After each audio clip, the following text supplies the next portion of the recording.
नमस्कार दोस्तों, मैं हूं अजीत और आप देख रहे हैं एएस क्लासेस नोएडा। दोस्तों, आज की वीडियो में हम बात करने वाला है कि भाषा और लिपि से संबंधित जो प्रश्न पत्र मैं आपको दिया था उसका सोल्यूशन क्या होगा और उसमें किस किस प्रकार के क्वेश्चन थे जो आपको कंफ्यूज कर रहे थे, और जिन लोगों ने कमेंट में अपना आंसर दिया तो उनका रिजल्ट भी मिलेगा। तो चलिए स्टार्ट करते हैं।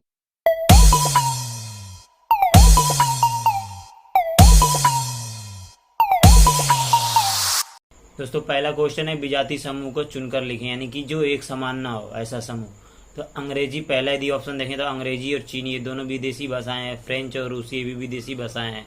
गुजराती और जर्मन, तो एक इसमें गुजराती हमारे देश की है और जर्मन एक विदेश की है, यानी कि ये असमान यानी विजाति दिख रहे हैं, इसीलिए ऑप्शन 3 इसमें सही होगा। ऐसे ही आपको कंफ्यूज करने के लिए अलग अलग ऑप्शन दे देता है, चाहे कोई भी कंपटीशन लेवल का एग्जाम हो या चाहे किसी एकेडमिक एग्जाम में एमसीक्यू यानी कि जब विकल्प ही आता है, तो ऐसे ही कंफ्यूज करने के लिए आपको क्वेश्चन देता है। चलिए बढ़ते हैं अगले क्वेश्चन की तरफ।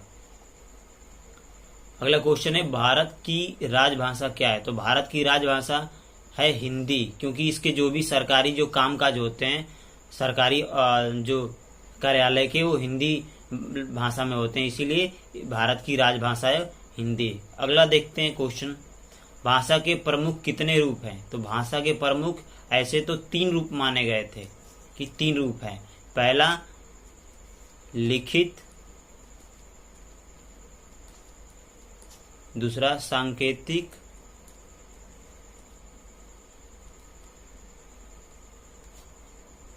तीसरा मौखिक।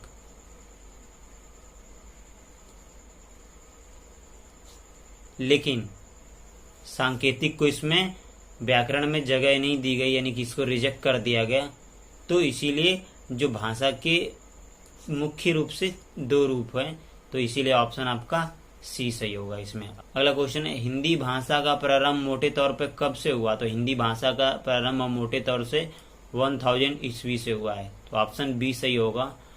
इसके अगला क्वेश्चन है निम्नलिखित में से कौन सा मौखिक भाषा का उदाहरण नहीं है, यानी कि कौन सा ऐसा एग्जाम्पल है जो उसमें मुंह से बोल के अपने जो भी अपना विचार उसको संबोधित न किया जाए या किसी दूसरे को बताया ना जाए। नेता द्वारा भाषण दिया जाता है तो मुंह से ही बोलता है, इसीलिए ये ऑप्शन नहीं है।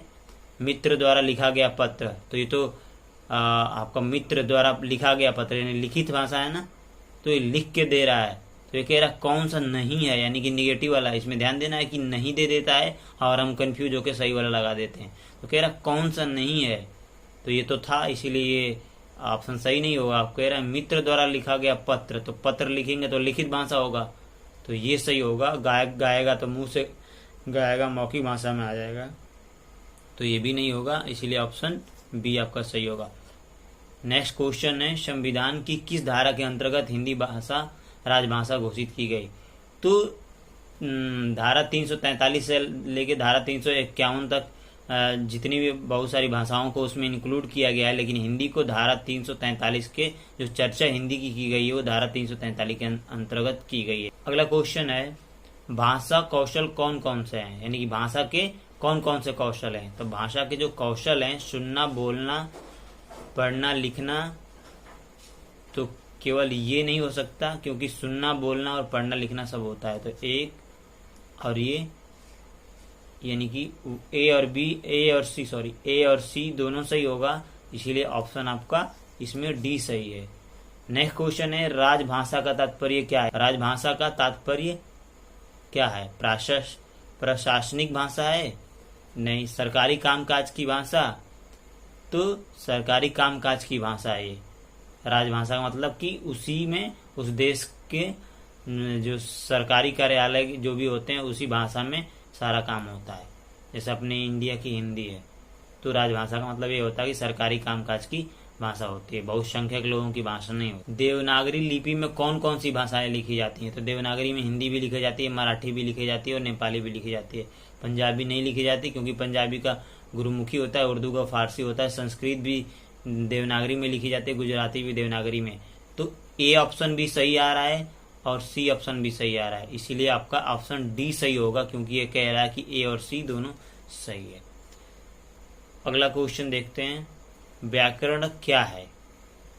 तो व्याकरण क्या है, भाषा पर लगा हुआ अंकुश, ये भी सही है। शब्दानुशासन, हाँ बताता है कि ये शब्द गलत मत बोलिए। भाषा को मानक रूप देने वाला तत्व, ये भी सही है, मानक रूप देता है। तो जब ये सारे ऑप्शन सही हैं तो लास्ट कह रहा है कि क्या सारा सही है, तो इसीलिए ऑप्शन डी सही होगा। नेक्स्ट क्वेश्चन है, किसी भाषा में वर्णों को लिखने का ढंग कहलाता है। भाषा, व्याकरण, लिपि, वाक्य। लिखने का ढंग को हम लिपि कहते हैं, इसीलिए ऑप्शन सी सही होगा। भोजपुरी किस हिंदी के अंतर्गत आने वाली बोली है? तो भोजपुरी जो है पूर्वी हिंदी के अंतर्गत आने वाली बोली नहीं है, राजस्थानी के भी अंतर्गत, बिहार में ज्यादा बोली जाती है, तो बिहारी भाषा के अंतर्गत आने वाली ये बोली है भोजपुरी। अगला है, भाषा का निर्माण किस धातु से हुआ? तो भाषण से नहीं हुआ, भाषा तो भाषा ही है, भाष धातु से हुआ। भाष का मतलब होता है कुछ कहना या बोलना, तो इसका ऑप्शन सी सही होगा। अगला क्वेश्चन है, 14 मेवाती किस उपभाषा वर्ग की बोली है? तो जो मेवाती है वो राजस्थानी भाषा की उपबोली है, राजस्थानी उपभाषा वर्ग की बोली है। पहाड़ी में भी नहीं बोली जाती है, पश्चिमी हिंदी नहीं है, पूर्वी हिंदी भी नहीं है, इसीलिए ऑप्शन ए सही होगा इसमें। अगला क्वेश्चन है, एक क्षेत्र विशेष की भाषा को कहते हैं।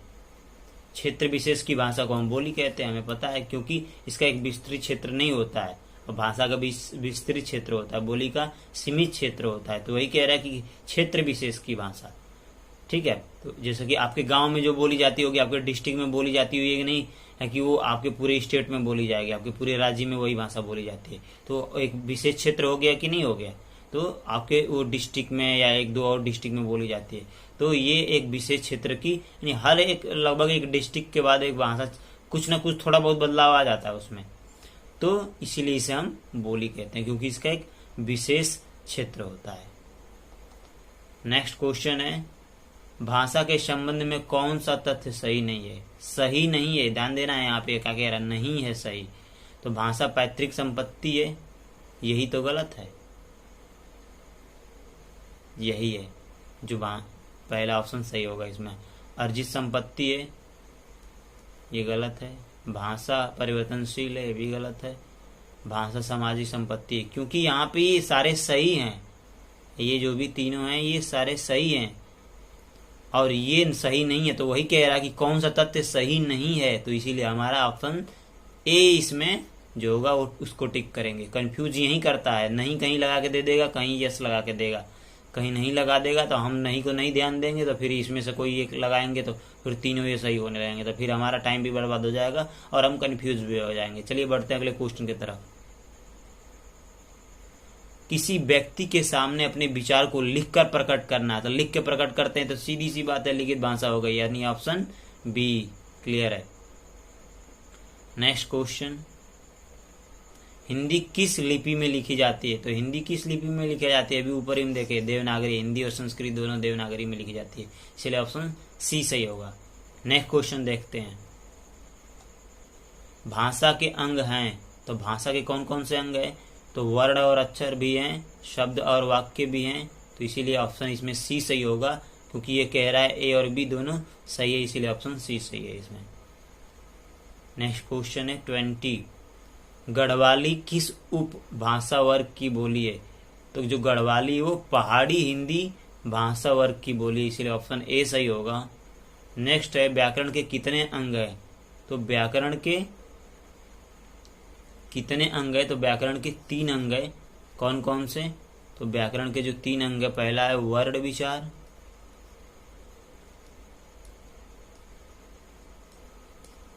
दूसरा है शब्द विचार,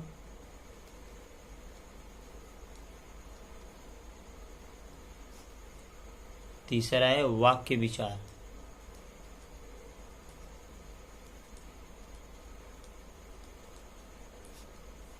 तो ये भाषा के 3 अंग हैं, इसीलिए पहला ऑप्शन आपका सही होगा।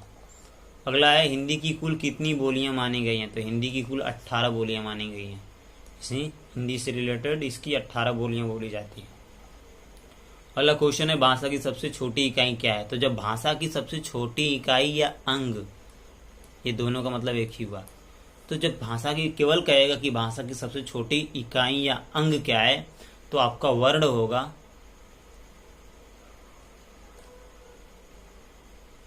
इसमें से आपका ऑप्शन बी सही है, क्योंकि वर्ण होगा। जब ये भी कहेगा लिखित इकाई तब भी वर्ण होगा, लेकिन कहेगा मौखिक इकाई तो ध्वनि होता। ठीक है, आगे बढ़ते हैं। हिंदी दिवस कब मनाया जाता है? तो हिंदी दिवस 14 सितंबर को मनाया जाता है। ठीक है। भाषा की सबसे छोटा लिखित अंग क्या है? देखिए आगे क्वेश्चन की भाषा का सबसे छोटा लिखित अंग क्या है? दोस्तों 1 मिनट आप सेल्फ स्टडी कीजिए। कोरोना आया हुआ है, उसे मैं मार के आता हूँ। तीसरा लॉकडाउन भी करवा दिया देश में। लो, सारे लोग परेशान थे ना। चाइना कभी भी ओरिजिनल माल नहीं भेजता। चल गया तो चांद तक, नहीं चला तो शाम तक भेज दिया। लो झेलो। लो, कोरोना भगाना गया था, कुत्ता और काट लिया। देख लो भला इन्हें कितना मजा आ रहा है। बेटा शुक्र मनाओ कि स्कूल नहीं खुला है, नहीं तो तुम लोग का कोरोना तो यूं ही भाग जाता।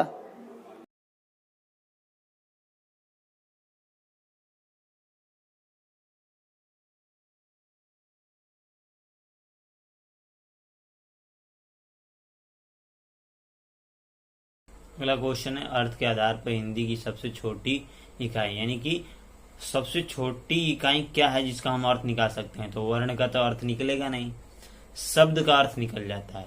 जिससे मैं बोल दूं कि रहित, रहित, तो इससे क्या पता? के बिना, इसका अर्थ निकल गया क्या? के बिना। तो यहाँ पे शब्द का अर्थ निकल जाता है, यानी कि इससे छोटा वर्ण का अर्थ नहीं निकलता। इसीलिए आपका ऑप्शन जो बी है ये सही होगा। अगले क्वेश्चन की तरफ बढ़ते हैं। अगला क्वेश्चन है, हिंदी किस भाषा परिवार की भाषा है? तो हिंदी भारोपीय भाषा परिवार की भाषा है। भारोपीय भाषा परिवार, इसको आपको याद करना पड़ेगा। द्रविड़ परिवार की नहीं है, केटिल परिवार की नहीं है। अगला क्वेश्चन है, भावार्थ के आधार पर भाषा की सबसे छोटा अंक क्या है? यानी भावार्थ, किसका हमें भाव पूरा अर्थ निकल जाता है। तो एक हम शब्द लिख देंगे कि जैसे कि मान लीजिए कि छंद या रस, इसका कुछ अर्थ, भाव अर्थ तो निकल गया लेकिन भाव नहीं निकला इसका। यानी कि ये जो है ये क्या कहना चाहता हमें, इसका हमें पता नहीं चला जब तक पूरा सेंटेंस नहीं लिखेंगे। तो हम जब ये लिख देंगे कि रस का मतलब आनंद होता है, या रस काव्य की आत्मा माना जाता है रस, तो ये जाके रस काव्य की आत्मा माना जाता है, ये कंप्लीट एक मीनिंग दे रहा है। तब हमें पता चला कि रस काव्य की आत्मा माना जाता है। तो ये क्या है? ये वाक्य है। इसीलिए इसमें ऑप्शन बी सही होगा। वर्ण का भी कोई अर्थ नहीं निकलता, अब शब्द का भी कोई एक छोटा सा भावार्थ। समझिए क्वेश्चन क्या कह रहा है, भावार्थ, यानी कि ऐसे हमें भाव का भी पता चले। ठीक है ना, भावार्थ का मतलब जिसमें भाव का भी हमें पता चले। केवल अर्थ पूछता तो हम शब्द, अभी ऊपर था क्वेश्चन, शब्द लगाते, ठीक है, लेकिन ये भावार्थ पूछ रहा है इसीलिए वाक्य होगा। ऐसे कंफ्यूज करने वाले क्वेश्चन अक्सर आते रहते हैं, चाहे वो यूपी पुलिस हो, रेलवे हो।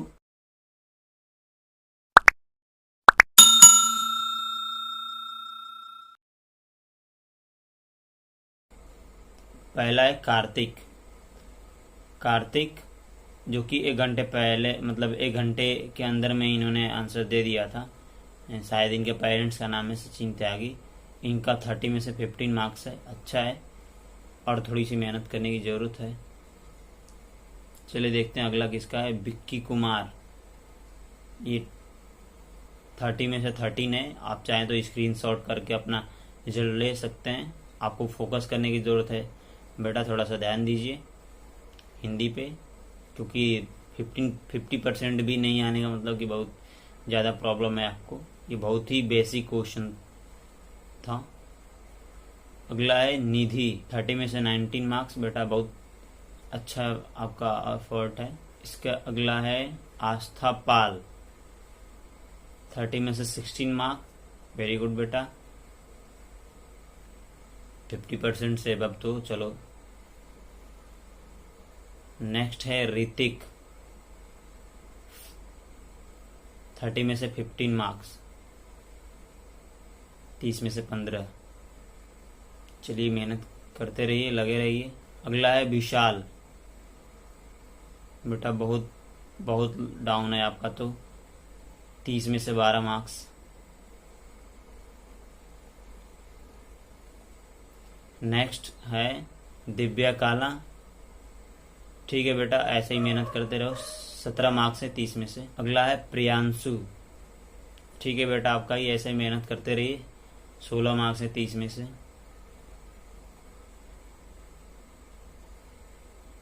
अगला है मोहित। 30 में से 13 मार्क्स।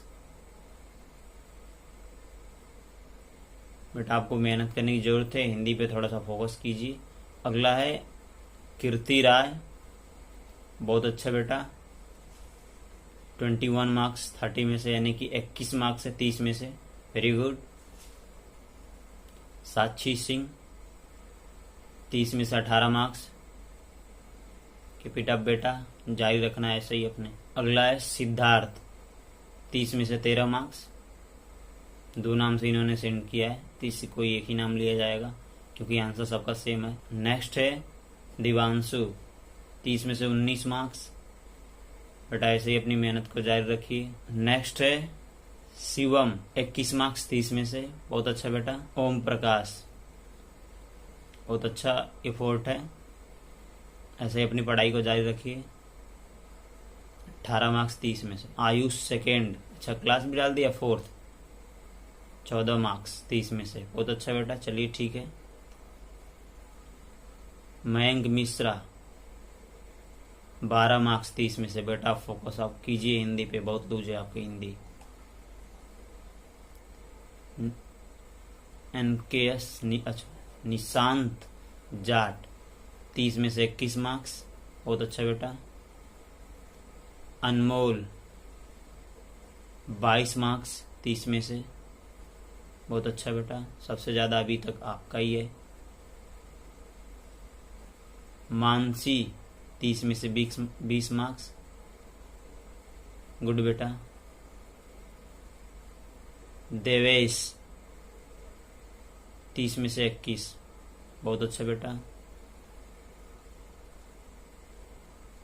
सानू, 30 में से 13। आपको बेटा फोकस करने की जरूरत है, ध्यान दीजिए हिंदी पे, हिंदी को हल्के में मत लीजिए। सत्यम, 30 में से 19 मार्क्स। अच्छा है बेटा, मेहनत करते रहिए। अभय भाटी, 17 मार्क्स 30 में से। लगे रहिए बेटा, कमी है तो मेहनत करेंगे तो दूर होगी।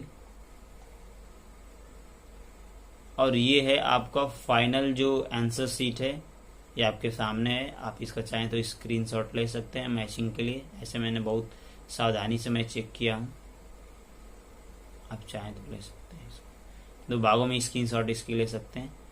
पहले में 15 तक आएगा, फिर 15 से ऊपर